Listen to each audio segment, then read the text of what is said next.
장애인 문화복지신문 제331호 제13면입니다. 장애인 작가와 함께하는 특별한 전시에 초대합니다. 용인시 제42회 장애인의 날 기념해 오는 30일까지 온라인 전시 진행.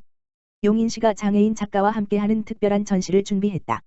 시는 제42회 장애인의 날 4월 20일을 기념해 오는 30일까지 클릭으로 여는 편견 없는 세상이라는 주제로 온라인 전시를 진행한다.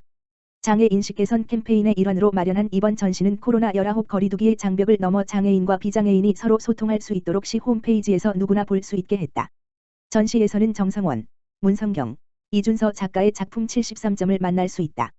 정성원 작가는 지난 2017년 9월 열린 제6회 꿈띄움 꿈을 날다 공모전 대상을 시작으로 활발히 작품 활동을 하고 있으며 제28회 전국장애인 학생미술 공모전 금상, 제30회 대한민국장애인 문학상 미술대전 입선 등으로 그 실력을 인정받고 있다. 이번 전시에서는 탄생, 안녕 토끼야, 마음의 눈으로 보다 등 작가 특유의 화려한 색감과 상상력으로 시민들의 눈을 사로잡을 예정이다. 문성경 작가는 자연의 아름다움을 화폭에 담아 코로나19로 지친 시민들에게 잠깐의 여유를 선사하고, 이준서 작가는 동물과 만화 캐릭터를 자기만의 스타일로 위트 있게 보여준다. 시 홈페이지에는 전시와 더불어 장애에 대한 이해도와 인권 감수성을 높일 수 있는 다양한 영상 링크도 게시했다. 용인시 발달장애인 주간활동 및 방과 후 서비스 제공기관 선정. 용인시는 지역 내 발달장애인의 건강한 자립을 돕고 안정적이고 질 높은 자립 프로그램을 운영하기 위한 발달장애인 주간활동 서비스 제공기관 7개 기관과 청소년 발달장애 학생 방과 후 활동 서비스 제공기관 7개 기관을 선정했다고 14일 밝혔다. 시는 지난달 공공비영리 민간기관 단체 등을 대상으로 서비스 제공기관을 모집하고 현장 확인 및 지난 4일 2022년 발달장애인 활동 서비스 제공기관 지정심사위원회를 열어 시설 기준 적합, 사업 수행 역량, 서비스 제공 인력의 전문성, 프로그램의 우수성 등을 평가해 선정했다. 발달장애인 주간활동 서비스와 청소년 발달장애 학생 방과 후 활동 서비스는 발달장애인의 자립을 지원하고 돌봄 사각지대를 해소하기 위해 취미여가 직업탐구 자립준비 자조 모임 등 프로그램을 제공한다. 이용 신청은 주소지 읍면동 행정복지센터에서 하면 된다. 시 관계자는 선정된 제공기관들이 앞으로 3년간 발달장애인들의 건강한 자립을 돕는 프로그램을 안정적으로 운영하길 바란다며 발달장애인 다양한 욕구에 부응할 수 있는 각종 서비스를 지속 발굴 시행할 것이라고 말했다. 용인시 하반기 연기됐던 경기도 종합체육대회 개최 일정 확정. 경기도 체육대회 경기도 장애인 체육대회 각각 8월 25에서 27일 9월 1에서 3일 열려 코로나19로 인해 하반기로 연기됐던 2022년 경기도 종합체육대회의 개최 일정이 확정됐다. 용인시는 제68회 경기도 체육대회 2022 용인을 오는 8월 25에서 27일, 제12회 경기도 장애인 체육대회 2022 용인을 9월 1에서 3일 개최한다고 12일 밝혔다. 당초 이달 열릴 예정이었던 경기도 체육대회와 경기도 장애인 체육대회는 오미크론 확산으로 인해 하반기로 연기됐으나 최근 정부의 거리두기 방침 완화와 프로스포츠 관중 입장 전면 허용 등 일상 회복으로 들어서는 사회적 분위기에 발맞춰 이번에 시가 경기도와 논의해 개최일을 최종 결정했다. 또 시에서 경기도 종합체육대회와 함께 9월 2, 3일 열릴 예정이었던 제3회 경기도 어울림체육대회 2022 용인도 경기도 장애인 체육대회 일정 조정에 따라 9월 23에서 24일로 변경됐다. 시는 무더위가 8월 말까지 이어지는 만큼 선수들이 안전하게 경기를 치를 수 있도록 혹서기 대책을 마련할 계획이다. 그동안 시는 경기도 종합체육대회 조직위원회를 출범하고 대회에 참가하는 도내 31개 시 군 서포터즈를 조직하는 등 성공적인 대회 개최를 위해 착실히 준비해왔다. 아울러 현재 체육시설 개선 사업과 경기장 점검은 물론 대회 최초로 추진하는 개회식 TV 중계와 AI, 인공지능, 스포츠 중계 시스템 도입을 위한 준비도 차질 없이 진행하고 있다. 백군기 용인시장은 경기도 종합체육대회는 코로나19 여파로 2년 연속 취소돼 이번에 3년 만에 용인에서 열리게 됐다면서 110만 용인 시민 여러분과 경기도민 모두가 기다려온 경기도 최고의 스포츠 축제를 안전하게 즐기실 수 있도록 대회 준비에 만전을 기하겠다고 말했다. 한편 2022년 경기종합체육대회는 총 4개 대회로 제68회 경기도 체육대회 2022 용인, 8월 25에서 27일, 제12회 경기도 장애인 체육대회 2022 용인, 9월 1에서 3일, 2022 경기도 장애인 생활체육대회 용인, 10월 7, 8일, 제33회 경기도 생활체육대축전 2022 용인, 10월 28에서 31일, 순으로 열린다.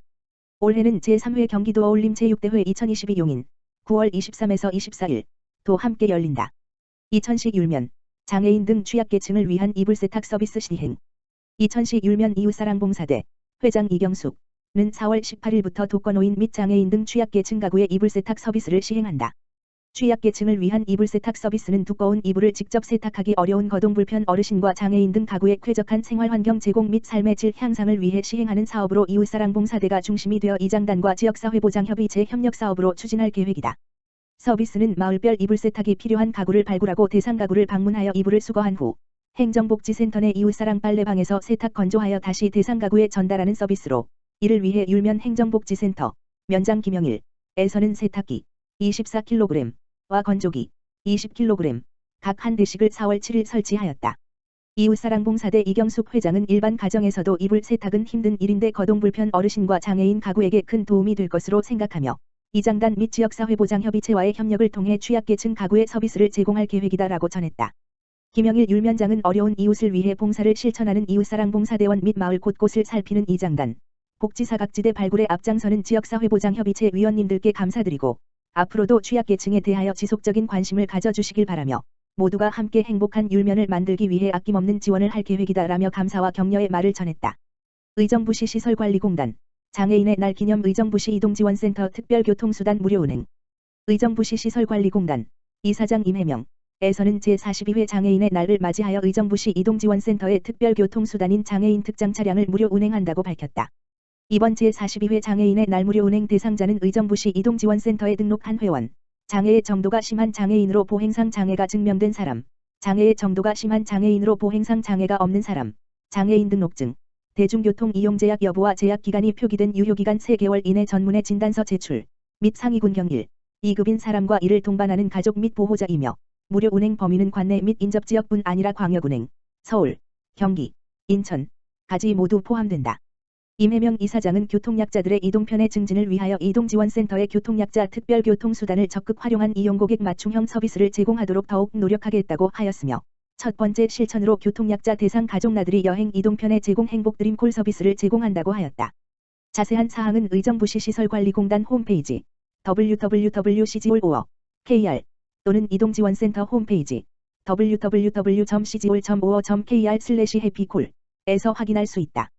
의정부시 송산 3동 살피미 앱 대상자 발굴 진행 장애인 만성질환자 30명 집중 발굴 의정부시 시장 안병용 송산 3동 행정복지센터 권역국장 이종태는 스마트 기술을 활용해 취약계층 안전 확인 및 고독사 예방을 위한 살피미 앱 대상자 발굴을 시작했다고 밝혔다. 살피미 앱이란 스마트폰에 설치하는 앱으로 지정한 시간 동안 휴대전화 사용이 없거나 문자통화 송수신 내역이 없을 경우 사전에 등록한 전화번호와 주민센터 담당자에게 위험신호 문자를 발송한다.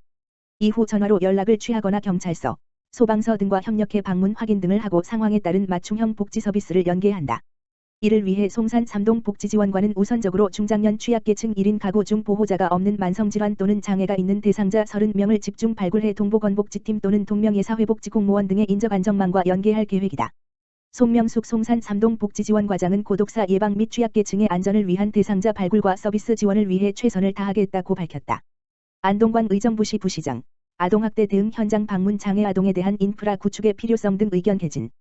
안동관 의정부시 부시장은 4월 6일 양성일 보건복지부 제1차관, 이하 양성일 차관과 함께 의정부시 아동학대 대응 현황 점검 및 현장 인력 격려를 위해 경기북부 아동보호전문기관을 방문했다고 밝혔다.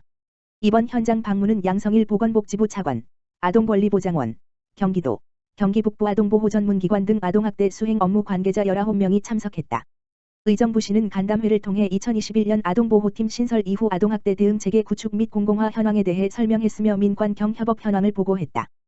또한 현장에서의 건의 사항으로 학대 피해 장애 아동에 대한 보호 인프라 구축의 필요성 등 의견을 개진했다.